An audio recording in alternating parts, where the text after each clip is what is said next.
congofrance.com. Biso na bango, bango na biso na bango. Ekara molai. Congofrance.com, site ya Kolo Masolo ya danger, Masolo ya kitoko. Congofrance.com. 8000 km ou plus partout au monde, vous nous suivez, mesdames et messieurs, bonjour et bienvenue dans cette nouvelle édition d'Entre nous, ces magazines du peuple qui permet au moins de Congolais d'avoir l'actualité anytime. Et bien parce que Tolobaka Makambo o Etali Makambo Yambo Canabiso, chaque semaine, Tozonga a invité Moko ou Yako Mema éclairage sur ma question ou Ezali ba question pertinente, Ezali ko Pekisa Bamisu Subala, la Ezali ko créer Mbutu Mbutu et pas ba Congolais. Voilà pourquoi les lots Tokosolola mwana ya mboka André Atundu Liongo, André Atundu Alain Liongo, ambassadeur porte-parole et à majorité présidentielle. Je m'en vais d'abord dire bonjour ambassadeur. Bonjour Raphaël. Ouais, mon amboka André Atundu, question liboso ezali ya koyeba d'abord dialogue. Est-ce que eza inclusif ou exclusif? Non, dialogue ezali inclusif. Parce que intérêt na yango ezali moto nyonso yaza na likambo aloba. Mais ezali malheureusement eza obligatoire te. Eza lokola magasin. Soko bakomi magasin ouvert. Soko leki liboso. Moto ya magasin bendi yo na makasi. Oko ofunda. Soko aleki pe pamba. Oko ko reprocher yango te. Pour liberté yango wana. Mais toza ko regretter que bandeko oyo ba yete peut-être bazana makanisi oyo ekokaki ko salisa biso pour to accélérer makambo mboka. Likambo nini il faut toyeba tokei na dialogue wana te pour Kabila azwa 3e mandat. Tokei na dialogue wana te pour Motoboye akoma premier ministre. Toki na dialogue wana te po Tshisekedi akoma président. Toki na dialogue wana po na nini? Po processus électoral, c'est-à-dire ndenge tozo sala te ba pona bato. Eza na makokoso. Est-ce que fichier wana to sala? Tutika diaspora, tutika 10 millions de jeunes, donc c'est à peu près 17 millions, c'est allez, presque 40% ya électorat. Est-ce que eloko wana ko salima soko bato mingi soko 100 200 300 bake ko saisir cour constitutionnelle que biso tondimi élection wana te pas biso bato boye to koti na katite omoni ekopesa oyo bengi mbutu na république yango wana to kekuna to yokani to lingi ko yokana te fichier bato nyonso balobi ke ezena tinate tozwa fichier asika et c'est bandit déjà na enrôlement fichier wana eo salem sikoyo toza kuwela to banana nini présidentiel nini base ou bien nini bino moko bato bozali na étranger boyebi que élection ya base ezaka nde base élection présidentielle na France lelo soko ba élection ya ba mairie ya ba nini esalemi te bakoki président kozala na tina te. Na États-Unis, ce que vous prenez ba shérif te, eze na tina te. Na Canada, la même chose. Yango na biso to lingi boy. To sali expérience mi bale. Ah, tous yambanano. Oya liboso ezaki na tina to ko loba. Parce que ba mboka ezaki na mikonzi mingi, bato mingi bakanisa ki baza mikonzi. Bongo sikoyo, mapona miwana ezaki to banda liboso ko lakisa bato te. Mokonzi aza moko.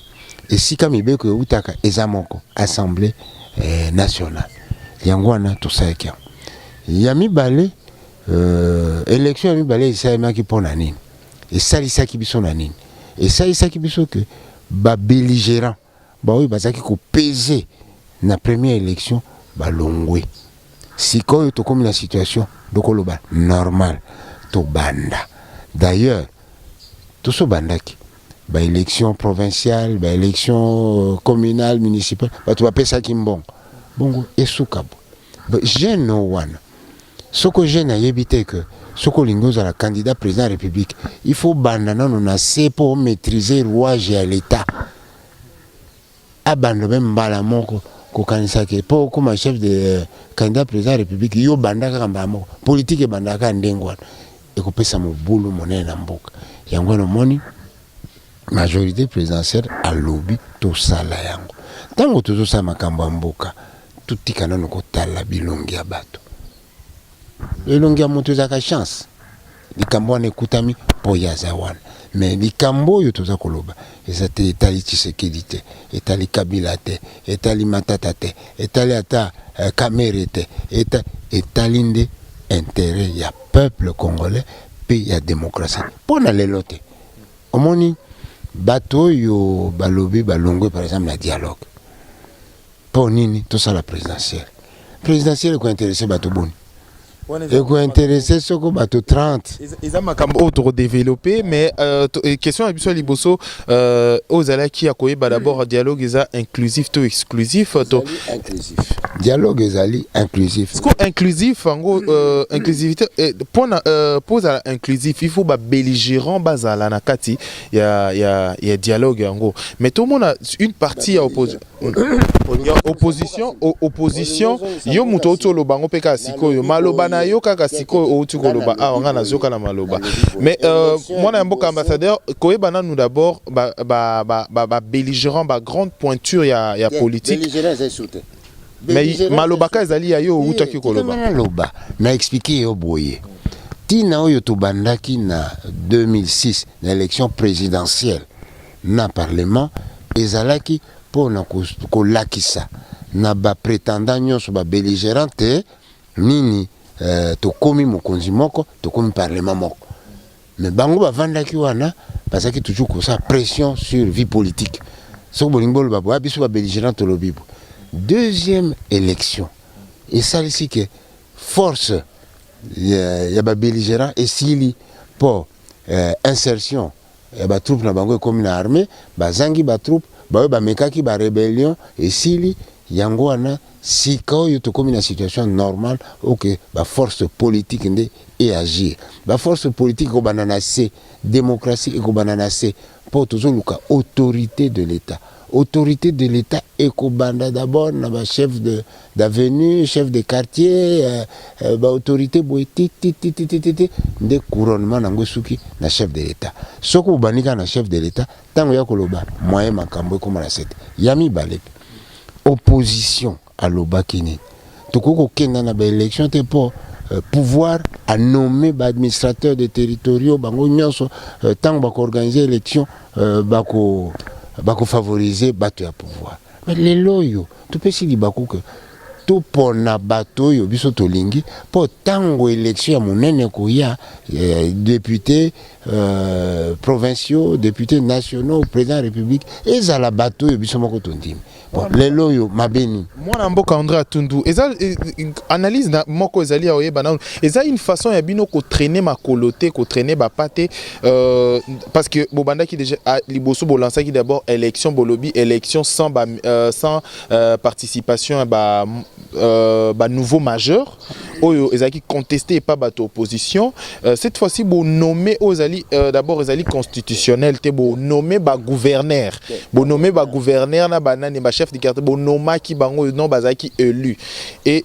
cette fois-ci comme priorité comme élection présidentielle beaucoup mi kozongi c'est sous batuna sima kozongi ça na makambo o eleka qui peut-être liboso ozali peut-être primordial te pona ba position politique mususu to sembola makambo majorité présidentielle azali kobunda toujours pour na 10 millions de nouveaux majeurs na diaspora bakota yango wana na concertation yango wana excusenga yango wana na concertation nationale oyo boko bato ya opposition baboyaki ezwaki mokano wana il faut qu'on intègre les 10 millions de nouveaux majeurs il faut qu'on intègre ba diaspora pour nini 2 millions de nouveaux majeurs ba jeune oyo baza ko banda baza na ambition ya ba jeune ambition ya jeune kozaka kete ke na comme chef de l'état akomona ke na kozwa $100,000 wapi na kozwa 50 000 dollars wapi. Donc wana kotinda kwa ake na rébellion. Tandis que soko lobine non, okoza non chef de rue, chef de quartier, conseiller de commune, okoza la administrateur et tout ça. Wana ezali na portée na bango. Yango wana tumonike diaspora siko pona nini. Diaspora azali force économique, force intellectuelle, force sociale. Tokoki ko négliger yango te. Parce que oh likambo ngolo bake biso to traiter ka makambo ya kisasa to négliger parce que même makambo zo le ka toujours intéressé penza province était. Donc il faut tout ça les loko moko yoke ekokenda na province moto na moto congolais. Oza na kisasa, oza na intérieur, oza na libanda, oyebi que makambo eza koleka na mboka etalinga na koki ko intervenir, pe likambo esalmi boy ponga na intervenir. Voilà tina dialogue. Makambo susu anyonso ezaka ba bilobeli ya ba politicien. Mais nakati ya ndolobi bilobeli ya ba politicien na position oyo lelo majorité ça nango majorité ça na position de faiblesse. Pourquoi? Parce que position de faiblesse, pourquoi on a dit que symbole, toujours tout symbole, toujours symbole. Position de faiblesse, pourquoi? Parce que ils ont qui na majorité présidentielle co-organiser pouvoir en place, co-organiser ba élection. Neti boza na incapacité à organiser ba élection, donc boza na état de faiblesse. Na minute oyo, comment on a été ko sanganana ko yana malobato makanisi oyo bayi opposition pe ko ya ko discuter sur la table. Ezali pe une façon ya koluka pe et ko boya yango eza peut-être une façon koloba orgueil pe pa bato ya majorité te mon ninde ko Raphaël ndenge yo ozali awa oza ko sembola makambo pe ko liebisa pote bato ba vérité okoki koloba oko azuzi ya nzela te aleki ayoki ka bato baswani moto alobi makasa alobi ye moto aza na raison te likambo yo ya retard ya ba élection ata lelo yo le Parlement doit voter certaines lois pour élection ça. Les cambo et élection pour n'ambon. Na yebisa ki gouvernement il fallait appeler son aye appeler sindam. Et ko quitter. Communauté internationale il fallait appeler son aye appeler cité. Ba partenaire technique il fallait appeler ça. Ba appeler cité pour que nini seni aloba que voilà ngana kokosa. Yami balé. CENI a proposé 2 élections. Il y a un calendrier, il y a un lobby, tout ça là, calendrier partiel, le coup là, ils ont décalé à Kakana, ndenge monokone, ils ont permettre. Quoi, tout ça n'a pas bon mingité, tout bananango malem. Opposition à lobby nin. Calendrier partiel était, vous avez favoriser majorité. Tout l'ingue global. Abili Kambota. Abimisi calendrier global. Biso to moni lokola que nini calendrier wana eko bongate ezali indigeste ezali bimisi ba français minene. To continuer to kena parlement. Parlement balobi to sala élection to ko sala. Il faut état la ba données démographiques, c'est-à-dire que soko bato bazali 10 millions, il faut ça 10 millions. Soko bazali mais sikoyo ba bimisa ki mobulu. Balingi ko kosa biso, balingi ko sala. Tikanga nazo occasion ko to. Pona ko déterminer nombre de députés.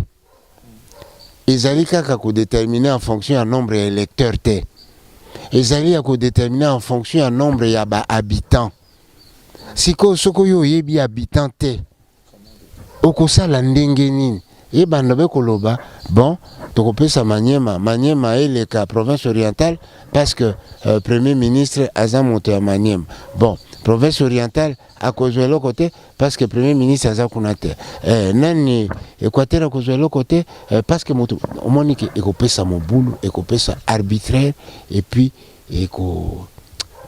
ekolakisa ke toza bato sérieux te yango na tolobaki tolobi majorité lobby mbala oyo tosala makambo boelongo bani pote na suka ya likambo lina peuple asepela peto toko perdre kaka temps na biso te na koloba toko voter nani me bavotaka moto mpona ntina te ngongo oyo ifo sala mosala yozaka koloba manda mobimba toko voter me toko sala mokolo nini. D'accord. Mon amboka André Atundu n'a rappelé aux alliés porte-parole et à majorité présidentielle ambassadeur André Alain Atundu Liongo. Otoyambi lelo tozali kosolo la makambo o itali mboka na biso Congo.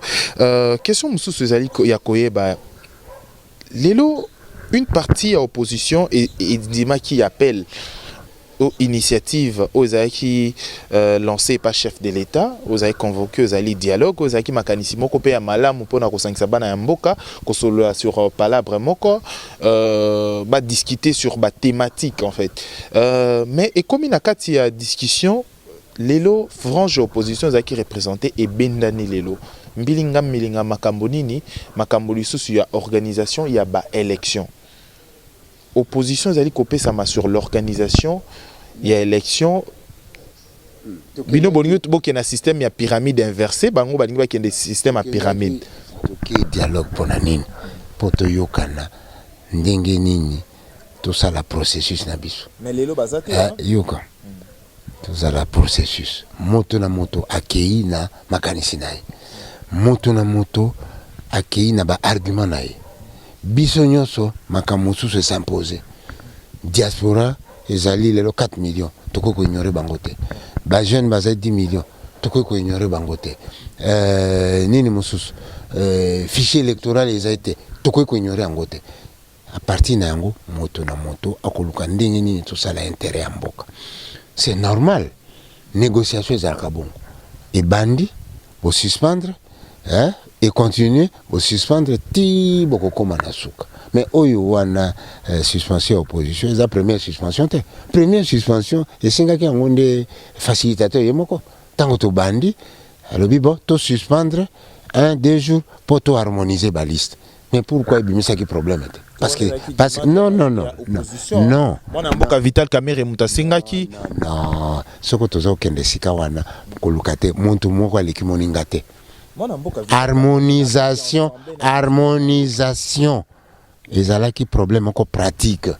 Tango to kendaki na dialogue moko ouverture, moto na moto il fallait ça déjà na kombo ya bato na ye. Biso majorité tozaki déjà prêt.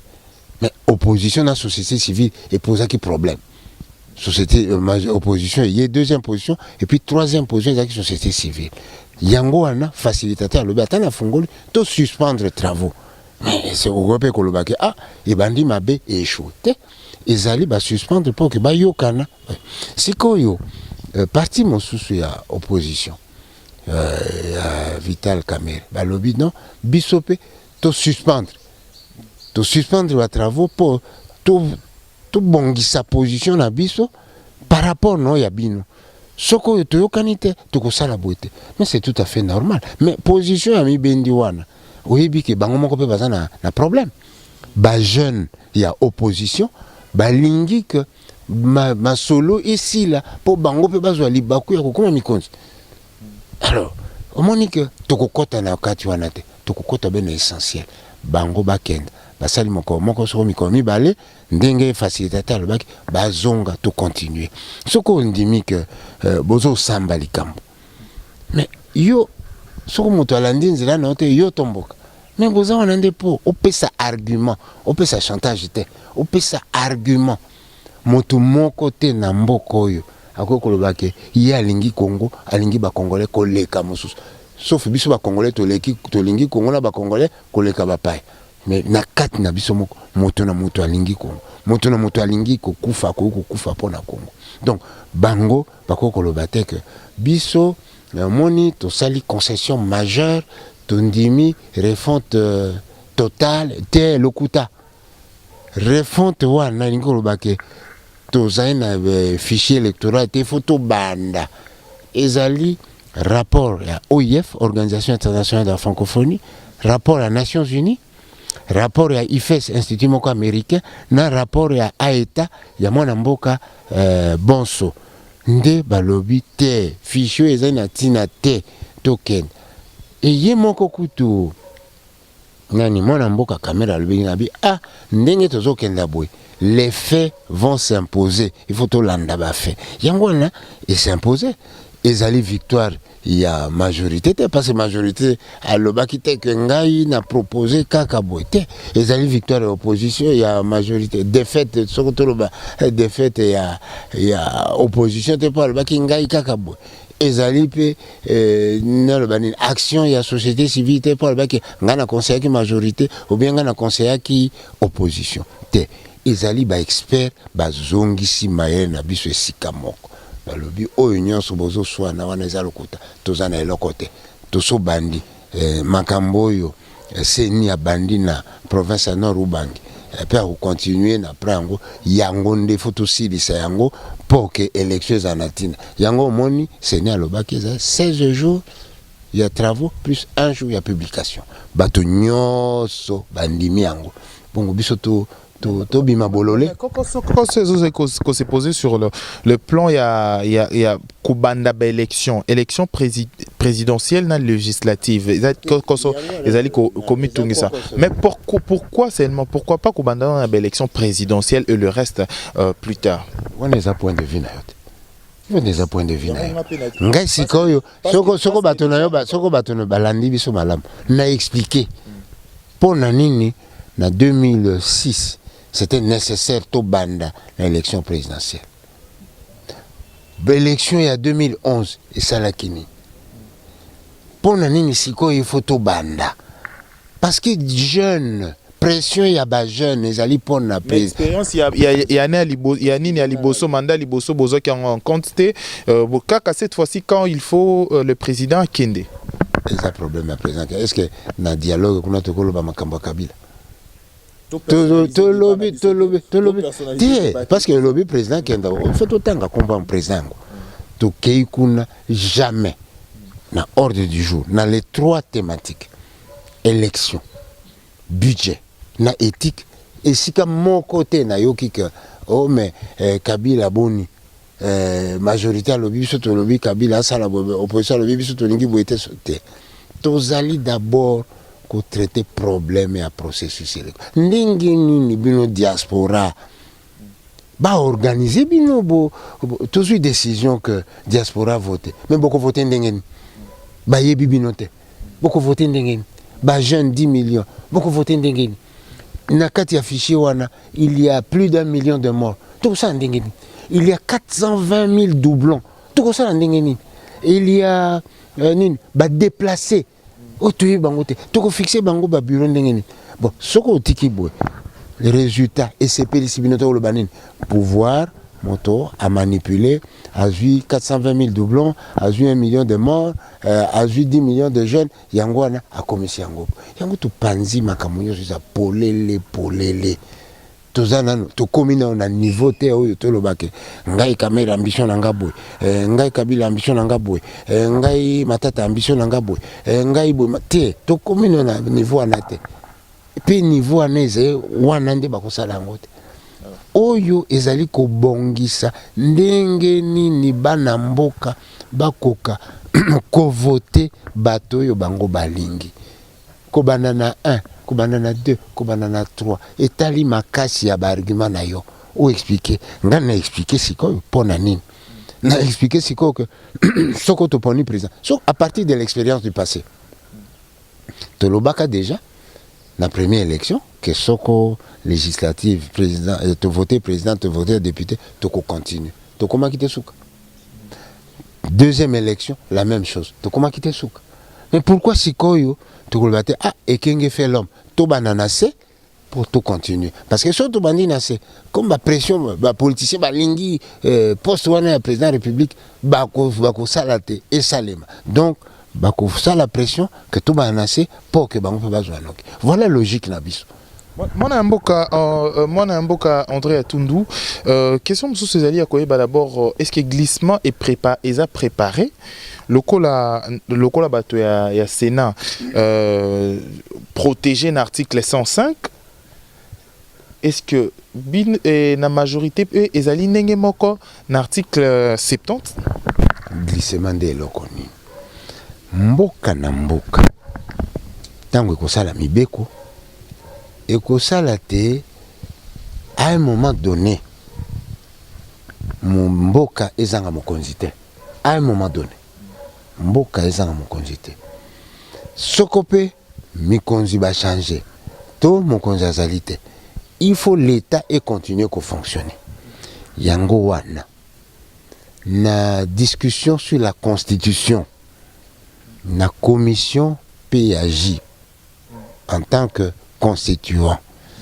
commission wana ezalaki présidée par honorable Mwando Simba lelo aza président ya G7 ya rassemble G7 ye moto alobi habité soko tosali boye mboka à un moment donné ekozala na flottement to ajouter paragraphe ok soko président toponi nano président ya sika te président ya kala atikala mpo mboka mbango mpe kotala baintere na yango basali yango na PAJ bandimi bamemi yango na plénière wana ezalaki présidé par le président assemblée ezalaki kamitatu plénière akoko rejeter travail ya nani ya commission mais plénière alobi likambo oyo bapesi eza na ntina likambo bapesi eza malamu yango wana na plénière bavote disposition mais likambo ya kokamwa lelo oyo lokola makanisi na bango